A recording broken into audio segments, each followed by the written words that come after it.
ഞാനിപ്പോൾ ത്രിപുരയിലെ ധർമ്മനഗർ എന്ന് പറഞ്ഞ സ്ഥലത്തേക്കാണ് പോയിക്കൊണ്ടിരിക്കുന്നത്.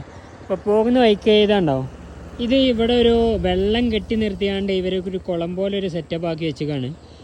പരിപാടി എന്താ വെച്ച് കഴിഞ്ഞാൽ, ഇതിൽ നോക്കി ഇവർ ഈ ഒരു വെള്ളം കൃഷിക്കും മറ്റു ആവശ്യങ്ങൾക്കൊക്കെ വേണ്ടി യൂസ് ചെയ്യുന്നുണ്ട്.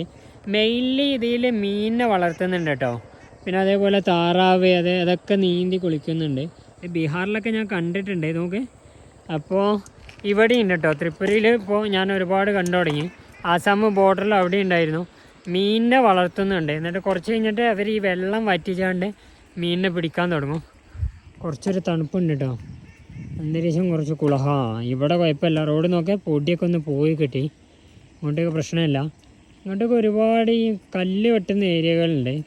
അതുപോലെ തന്നെ നമ്മളെ എംസാൻഡൊക്കെ എടുക്കുന്നത്. അതുകൊണ്ടാണ് റോഡിൽ മുഴുവൻ പൊടിയും മണ്ണും ഡസ്റ്റൊക്കെ കേട്ടോ. ഇപ്പോൾ ഓക്കെ, അപ്പം നേരെ പോവാം.